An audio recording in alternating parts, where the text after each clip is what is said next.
지금 이제 미국이 중국을 비롯한 많은 나라들과 무역 전쟁을 치르겠다고 선포하면서 여러 곳에서 힘들고 어렵다는 이야기들을 많이 하고 있습니다. 사업을 하시는 분들 이야기를 들으면 이 상황이 계속 지속이 된다면 아마 전 세계 경제가 참 많이 힘든 어려움을 겪게 될 것이라고 걱정들을 하고 있습니다. 이런 고통들은 믿는 사람이나 믿지 않는 사람 모두에게 가리지 않고 겪게 되는 고통이 되겠죠. 만에 하나 그런 심각한 어려움을 겪게 된다면 우리는 어떻게 해야 될까요? 그냥 속수무책 아무 준비 없이 그냥 그 어려움을 당해야만 되는 것일까? 아마 사람들마다 이런 것이 진짜 내년에, 내후년에 이렇게 온다 그러면 그것을 대비하기 위해서 무엇인가 대책을 세울 것이고 승부수를 띄우게 될 것입니다. 내가 원하든 원치 않든 갑작스럽게 어떤 어려운 일이 온다는 것을 우리가 알고 있는데도 그냥 앉아서 당할 수만은 없지 않습니까? 그런 때에 도망하지 않고 도피하지 않고 절망하지 않고 정말 한번 부딪혀서 내가 나가봐야 되겠다. 어떻게 하든지 난관이 우리에게 온다면 뚫고 나가야 되겠다 라고 생각하고 모든 사람들이 무엇인가 대책을 분명하게 세울 것입니다. 예수를 믿는 사람들도 마찬가지입니다. 우리가 예수님을 믿는데 다만 믿는 사람과 믿지 않는 사람의 어떤 승부수, 거기에 방법과 태도의 차이는 있겠지만 우리 모두는 그 어려운 문제 앞에서 대비하고 승부를 걸어야 할 것입니다. 그런데 그럴 때 중요한 것이 무엇일까? 탈무드에 이런 이야기가 있습니다. 마차를 타고 가는 사람에게 한 유대인이 길을 물었습니다. 내가 지금 가티마지 지역 그 마을로 가려고 그러는데 이 가티마지 지역이 여기에서 얼마 정도 거리가 됩니까? 그랬더니 한 30분 정도 거리가 됩니다. 마차로 한 30분 거리가 된다니까 그러면 제가 그럼 이 마차를 좀 타도 될까요? 그랬더니 타세요. 그래서 이제 마차를 탔습니다. 한 30분쯤 갔는데 가티마지 지역이 마을이 나타나지 않는 겁니다. 지금 30분 정도 왔는데 앞으로 얼마나 더 남았습니까? 그랬더니 앞으로 한 1시간 정도가 남았습니다. 아니 30분을 왔는데 왜 1시간이 남았어요? 우리가 가는 길은 그쪽과 반대 방향입니다. 사실 우리가 가야 할 길, 그 방향, 목표, 그것을 바로 정하지 않으면 우리가 열심히 수고했던 모든 수고가 아무런 도움이 되지 않는 헛수고고 오히려 더 어려운 우리의 가던 방향과 더 멀어질 수밖에 없다는 것입니다. 우리가 믿음으로 세상과 승부를 해야 한다면 믿음의 사람들은 어떻게 승부를 해야 될까? 우리는 성경에서 형통하는 방법, 그 경우의 수들을 우리는 늘 배울 수가 있습니다. 어려운 시대에 정말 열심히 일하고 열심히 믿음 생활을 지키는 성도님들과 우리 교회에게 오늘 본문의 한나의 모습을 통해서 우리가 이 어려운 시대에 어떤 승부수로 살아야 될지 깨닫고 또 배울 수 있는 그 교훈의 기회가 될 수 있기를 예수님의 이름으로 축복합니다. 한나와 사무엘이 살았던 그 당시의 이스라엘 상황은 어떤 상황이었는가 하면 우리가 영적으로 보면 믿음으로 보면 기도가 절실했던 시대였습니다. 이스라엘 백성들이 여호수아가 죽은 이후에 이제 정복해야 될 땅이 아직도 남아있는데도 불구하고 안주하기 시작했습니다. 그리고 가나안 족속들과 통혼을 하고 결혼을 하면서 가나안 우상들까지도 섬기는 상황이 됐습니다. 그러다 보니까 이 12개의 이 부족의 연합 정신은 깨어지고 각자의 부족, 나만 잘 살기에 급급한 그런 상황이 되었습니다. 거기에다 블레셋 사람들이 공격을 해오는 겁니다. 이스라엘 전국은 불안정할 수밖에 없고요. 그것 때문에 사실은 사사들이 통치하는 시대였지만 사사들의 이야기가 전혀 그 백성들에게 먹히지 않는 역부족이었던 각자 자기 좋을 대로 살고 있었던 그런 시대였습니다. 정말 기도가 필요한 영적으로 위기의 시간이었는데 그런 시대에 하나님께 기도하는 사람을 찾기가 어려운 때였습니다. 당시의 대제사장이었던 엘리 대제사장은 이런 상황 속에서 이 어수선한 상황 속에서 기도하지 않고 자기의 무력함 속에서 그냥 낮아빠져 있었고요. 기도에 대한 열정도 없이 기도에 대한 어떤 생명에 대한 열정도 없이 자기의 자녀들마저도 이 제사장들인 홈리와 비느하스 같은 사람들은 오히려 그 아버지에게 있어서는 페륜아들 같은, 정말 제사장의 모습이 아니라 정말 세상에서도 밑바닥 생활을 하는 그런 사람들의 모습이었습니다. 사무엘서는 이렇게 어둡고 혼란한 시대 속에서 이 시대를 마감하고 이제 다윗 왕의 시대를 여는 그 시점에 바로 한나라고 하는 한 여인의 이야기를 통해서 새로운 시대가 열리게 된다는 것을 보여주고 있습니다. 한나의 남편은 어떤 사람인가 하면 요셉의 후손이었던 에브라임 사람이었는데요, 이 에브라임 사람으로 이름은 엘가나라는 사람이었습니다. 그런데 이 한나에게는 이 엘가나와 한나의 사이에 아이가 없었습니다. 그때 이 엘가나가 그 다른 여인, 분인나라는 여인을 통해서 아이를 낳게 됩니다. 여러분, 한나가 비록 아이는 없었지만 그래도 남편에게 사랑은 받았던 사람입니다. 사무엘상 1장의 말씀을 쭉 보시게 되면 4, 5절에 엘가나가 제사를 지내면서 분인나와 다른 자녀들 모두에게 이렇게 분깃을 나눠줍니다. 그런데 특별히 이 한나에게만큼은 갑절을 주었다. 그녀를 사랑하기 때문이었다고 이야기합니다. 남편의 사랑을 받고 있었어요. 그렇지만 자녀는 없었어요. 그런데 아이를 낳지 못하는 이 한나에게 갑절이나 더 사랑을 주는 그 모습을 본 한 여인, 분인나라는 여인은 그것을 보기가 싫었겠죠. 그래서 이 한나를 괴롭힙니다. 이런 일이 그냥 한 번만 있었던 것이 아니라 계속되었습니다. 7절 말씀을 보면 매년 한나가 여호와의 집에 올라갈 때마다 남편이 그렇게 하니까 그것 때문에 분인나가 한나를 격분시켰다. 그것 때문에 한나는 울고 먹지도 않았다라고 기록을 하고 있습니다. 똑같이 한번 해보자 하고 맞짱 뜨고 싸우면 좋을 텐데 이 한나는 그 분인나와 싸우지 못했어요. 그냥 울고 밥도 먹지 못했습니다. 그 모습을 봤던 이 남편이 8절에 보시게 되면 한나야, 왜 어찌하여 울고 어찌하여 먹지 않느냐? 왜 그렇게 너 슬퍼하냐? 내가 열아들보다 낫지 않냐? 그래서 위로하는 거죠. 위로의 말을 건네고 있어요. 그런데 여러분, 한번 생각해 보세요. 한나의 상황을 한번 생각해 보시면 한나가 지금 이 속상하고 괴로울 수밖에 없는 이 상황, 이것은 당연한 거죠. 그런데 네가 왜 우니? 왜 밥도 안 먹니? 뭐가 그렇게 슬프니라고 하는 이 남편의 위로가 됐을까요?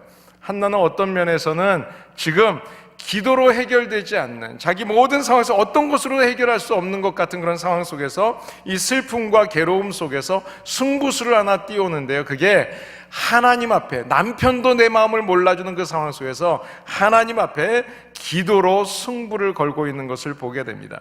그리고 기도로 승부를 건 한나는 그 기도의 응답을 받게 되었습니다. 하나님은 그 고통스러운 환경을 통해서 사무엘이라는 큰 인물을, 위대한 작품을 하나님께서 보내주시고요, 그뿐만 아니라 한나는 3남 2녀의 더 많은 자녀들의 축복을 얻게 됩니다. 여러분, 기도라고 하는 것은 우리 앞에 있는 태산과 같은 문제가 있다 할지라도 그것을 무너뜨릴 수 있는, 가장 쉽게 푸는 능력, 불가항력적인 내가 할 수 없는 어떤 운명도 바꿀 수 있는 것, 이것이 바로 기도라는 것을 우리는 한나를 통해서 배우게 되는 것입니다. 여러분, 단어 하나의 차이가 있지만 이 기도와 기적이라고 하는 것은 항상 같이 가는 겁니다. 기도 없이는 기적이 이루어지지 않아요. 우리가 기적과 같은 일을 내 인생 속에서 경험하기를 원한다면 기도하셔야 됩니다. 기도 없이 이루어지는 기적은 아무것도 없습니다. 성경의 모든 기적들은 기도 이후에 이루어지는 겁니다. 예수님이 행하신 모든 기적도 기도를 통해서 이루어진 것입니다. 오늘 저와 여러분들 가운데, 이 예배 가운데 나오면서 정말 인생의 괴로운 문제를 가지고 여러분이 나오셨다면 내 힘으로 행할 수 없는 어떤 문제들, 이 모든 힘든 문제들을 기도로 승부해서 기적을 경험했던 한나처럼 저와 여러분들이 기도의 승부사가 되기를 예수님의 이름으로 축복합니다. 우리가 읽었던 1장 10절 말씀에 보면 한나가 괴로웠다 그랬어요. 이 괴로움을 가지고 통곡하며 기도했다. 아들을 낳지 못했기 때문에 서름을 받아서, 이 서럽게 우는 눈물이죠. 서러움 속에서 눈물을 흘리고 있었어요. 이 한나의 기도는 애통하는 그런 눈물의 기도였습니다. 아들을 낳지 못했어도 엘가나는 한나를 사랑했습니다. 그래서 희생제물을 다른 사람들보다 갑절이나 줬죠. 그런데 아들을 못 낳는다고 분인날을 맞이한 것 자체가 속상한데 이 갑절에 물질을 주는 게 무슨 소용이 있겠어요?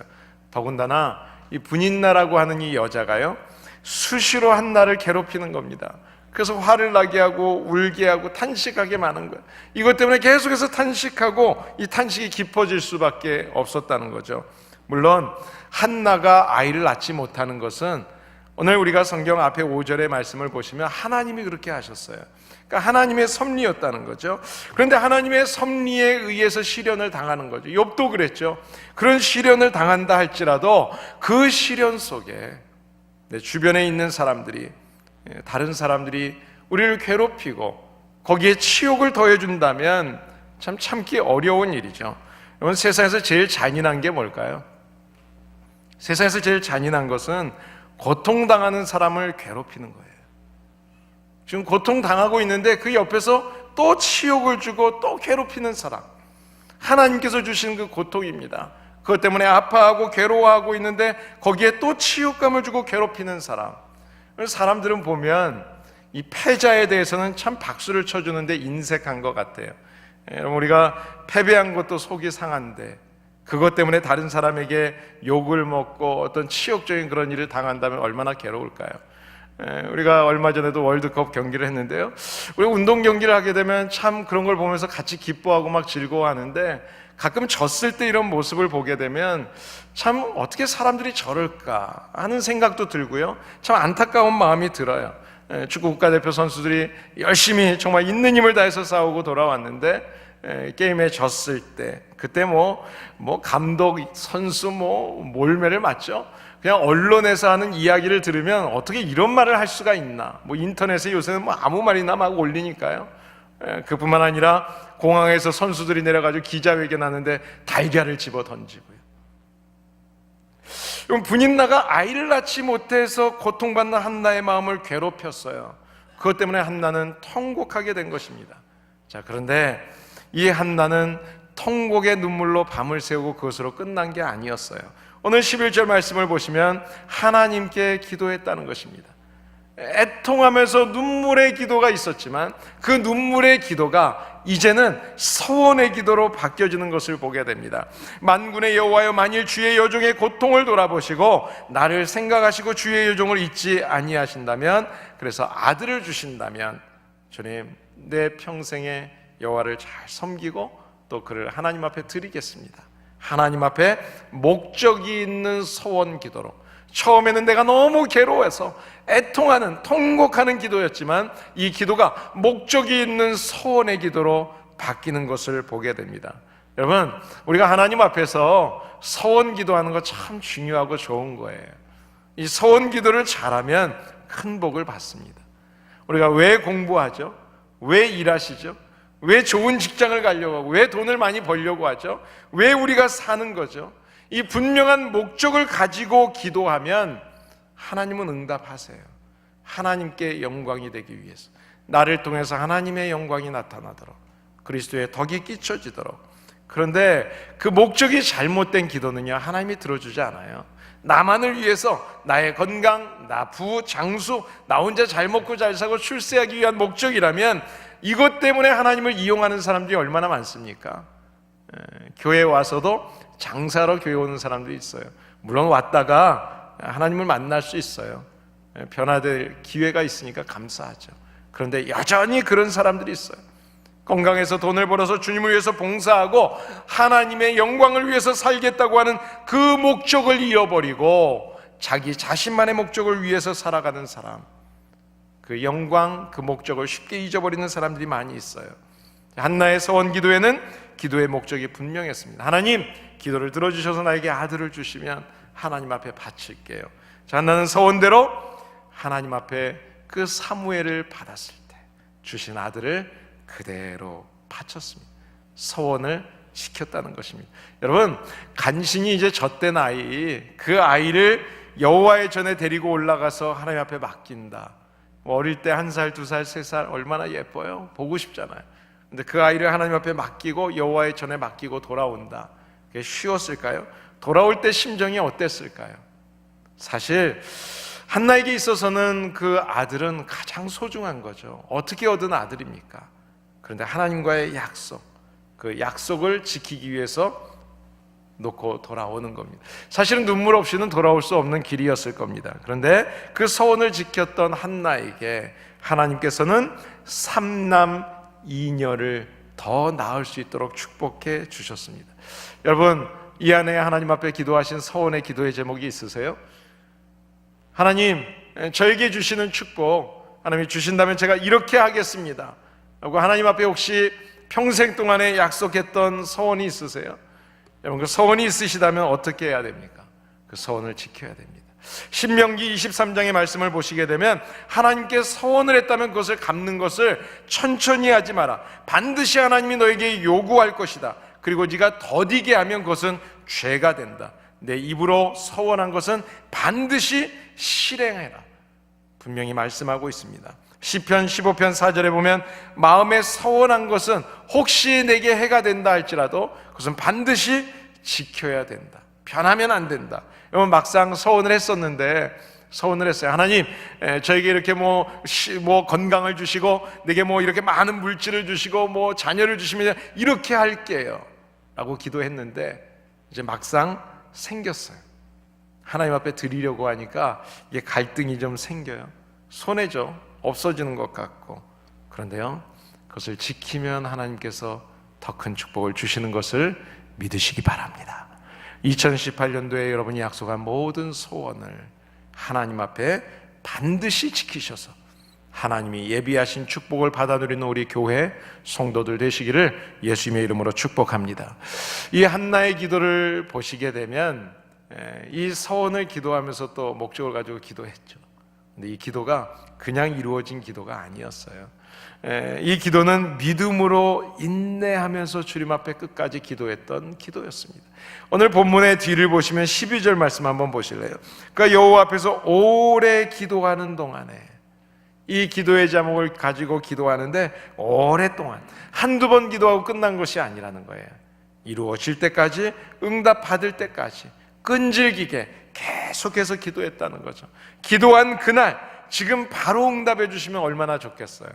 그런데 때로는 기도가 며칠이 지나도, 또 일주일이 지나도, 한 달이 지나고 몇 달이 지나서 1년이 지나도 이루어지지 않을 때, 그런 때 우리 마음에는 좀 불안하기도 하고 답답하기도 하죠. 그런데요, 어떤 때는 우리가 구하는 것이 하나님이 보시기에 별로 좋지 않은 것일 때가 있어요. 그래서 하나님은 시간이 흐른 이후에 보면 더 좋은 것으로 주시는 것입니다. 그래서 기도하는 사람은 걱정할 필요가 없어요. 우리가 기도했는데 응답이 지금 안 되고 있다면, 내 생각에는 오늘인데 그것이 응답이 안 된다면 별로 좋지 않은 것이기 때문에 하나님이 더 좋은 것으로 주시기 위해서 그 시의 시간을 하나님이 보고 계시는 것으로 믿으시기 바랍니다. 그러니까요, 우리가 기도 응답이 늦어진다고 그것이 우리에게 손해가 아니에요. 그러니까 기도하면서 혹시라도 이루어지지 않았다면 중도에 포기하지 마시고 끝까지 끈질기게 기도로 승리하시게 되시기를 예수님의 이름으로 축복합니다. 한나의 눈물의 기도, 한나의 서원의 기도, 한나의 믿음의 기도는 응답이 되었습니다. 하나님이 아들을 주셨습니다. 그래서 한나가 그 아들의 이름을 짓는데요, 내가 하나님 앞에 구했더니 하나님께서 나의 기도를 들어서 응답해 주셨다, 그런 뜻을 갖고 있는 사무엘이라는 이름을 지었습니다. 이 사무엘이라는 이름은 바로 한나의 간증이 그 안에 들어있는 거예요. 내가 고통 가운데서 하나님 앞에 기도할 때 하나님은 나를 절대로 외면하지 않아 하신다. 하나님은 나를 보고 계시고 그 신실하신 하나님께서는 반드시 하나님의 뜻대로 응답해 주신다. 이 한나의 간증이 그 이름 속에 들어있는 거예요. 한나는 세상에서 가장 귀한 아들을 하나님 앞에 드렸습니다. 그 아들 사무엘이 나중에 어떤 인물이 되었습니까? 사무엘은요, 사사이고 선지자이고 제사장이었던 그런 놀라운 일들을, 사명을 다 감당했어요. 사울을 세울 때, 그리고 다윗을 왕으로 세울 때, 이스라엘의 초대 왕들을 세울 때 기름을 부어서 왕으로 세우는 일에 쓰임받았던 사람이 됐어요. 여러분, 얼마나 큰 축복을 받았습니까? 나중에 2장 1절에서 10절에 보시게 되면은요, 한나가 기쁨으로 하나님을 찬양하는 그런 기도의 제목이 나오는데요, 그 1절의 말씀을 보시게 되면 아들을 성전에 놓고 가는 것이 전혀 슬픈 일이 아닙니다. 슬플 수밖에 없죠. 그러나 오히려 이것이 기뻐하는 거예요. 기뻐하는, 가장 귀한 것을 드리는 헌신, 그러면서도 하나님 앞에 크게 기뻐할 수 있었던 기도의 제목. 사랑하는 여러분, 여러분에게 가장 귀한 것이 무엇입니까? 아들이에요? 딸이에요? 여러분, 물질입니까? 건강입니까? 우리의 자녀들도 언젠간 우리와 다 헤어지게 됩니다. 우리가 가지고 있는 물질도 언젠가는 다 없어지게 됩니다. 우리가 가지고 있는 건강도 언젠가는 다 쇠하게 되어 있습니다. 이 세상에 가장 귀한 것이 뭘까요? 저는 시간이라고 생각해요. 이 세상에 가장 귀한 것은 시간입니다. 시간은 누구도 붙잡을 수 없습니다. 시간은 흘러가는 것입니다. 그래서 성경은 계속해서 이야기합니다. 세월을 아껴라. 세월을 아껴라. 여러분, 2018년도도 벌써 9개월이 다 지나가고 있어요. 시간은 멈추지 않습니다. 우리를 기다려주지 않습니다. 은행이나 신용기관에서요, 망하는 기업에게는 투자를 하지 않죠. 론을 주지 않습니다. 그래서 그런 기업에 대해서 그 사람들이 가지고 있는 판단의 기준들이 있다 그래요. 그 기준에 이런 내용들이 있다고 합니다. 망하는 회사의 공통점을 보게 되면 화장실이 지저분하대요. 그 회사를 보면 화장실이 지저분하대요. 유리창이 깨져 있는데 깨진 유리창, 망가진 물건들을 그냥 방치해 둔다는 겁니다. 그럼 망하는 회사들을 보게 되면 직원들이 늘 불친절하다는 거예요. 그리고 상하의 위계 질서가 없다는 겁니다. 망하는 회사들을 보면 회의 시간이 길다는 거예요. 그리고 임원 교체가 빈번하다는 것입니다. 그리고 사장과 회장이 역술인에 의존해서 회사를 경영한다. 여러분, 이것을 우리가 교회에 한번 적용해 보죠. 우리 교회는 깨끗한가요? 여러분, 건물을 여러분 깨끗하게 여러분 스스로 관리합니까? 일하는 사람을 돈 주고 사서 하는 게 아니라, 우리 교회에 어디가 망가진 곳이 있으면 여러분 스스로 고치려고 노력합니까? 여러분, 서로 간에 정말 친절합니까? 사랑이 있습니까? 정말 여러분들이 목회자를 존경하고 정말 성도들을 서로 사랑하는 그런 모습이 우리 안에 있습니까? 우리가 회의할 때 얼마나 시간을 길게 가지고 있습니까? 기도를 많이 하세요? 회의를 많이 하세요? 우리가 조금 마음에 안 들면 목회자 바꾸고 누구 바꾸고, 정말 우리가 하나님을 믿고 있습니까? 정말 우리의 많은 이야기 속에, 생각 속에 우리가 하나님의 마음을 가지고 이야기합니까? 아니면 세상의 내 경험과 지식을 가지고 이야기합니까? 지금 이 모습을 보게 되면 이 회사의 미래가 보여지는 것처럼 우리의 지금의 모습을 보면 우리 교회의 미래를 알 수가 있습니다. 미래는 지금의 우리의 모습이 결정하는 것입니다. 지금 많은 젊은이들이, 아니 교회 안에 있었던 젊은이들이 교회를 떠나가고 있어요. 교회 밖에 있는 젊은이들이 교회로 들어오지 않는 것이 아니라 교회를 다니던 우리의 자녀들이 교회를 떠나가고 있어요. 사랑하는 여러분, 교회는 점점 노령화되고 있습니다. 이것을 우리는 이미 알고 있어요. 모든 교회들이 노령화되고 있어요. 이것을 알고 있다면, 어차피 당할 일이라면 여러분 어떻게 하시겠어요? 어차피 올 일이니까 그냥 가만히 있으실 건가요? 가만히 보고만 계실 건가요? 앉아서 당하고만 계실 건가요? 낙심하지 말고, 도망하지 말고, 회피하지 말고 승부수를 던져야 될 때입니다. 그 승부수는 바로 기도로 시작하는 것입니다. 정말 우리 교회가 다음 세대에게 믿음의 유산을 남겨주고 싶다면, 그것 때문에 우리가 이런 중요한 결정을 하고 지금 이 일을 향해서 나가고 있다면 지금이 중요한 거예요. 지금 기도해야 되는 것입니다. 지금 투자하지 않으면 내일이 없어요. 졸고 있을 때가 아닙니다. 지금 헌신해야 하고, 지금 지원해줘야 하고, 지금 도와줘야 하고, 지금 최선을 다해야 합니다. 세월은 우리를 기다려주지 않아요. 세월은 우리를 기다려주지 않아요. 세월은 여전히 지나가고 사라져 갈 것입니다. 이 고난의 시대에, 하나님을 떠나가고 있는 이 시대에 우리 한 사람 한 사람이 우리의 가정과 교회의 한나가 되어서 이 고통 속에서 기도로 승부수를 걸고, 우리의 기도의 태도와 우리의 목적이 분명해져서 하나님 앞에 기도하고 헌신할 때 하나님께서는 저와 여러분들을 통해서 우리의 기도를 들으시고 응답해 주실 줄을 믿습니다. 이 간증이 우리 하나로 커뮤니티 교회 안에 있게 되기를 예수님의 이름으로 축복합니다. 기도하겠습니다.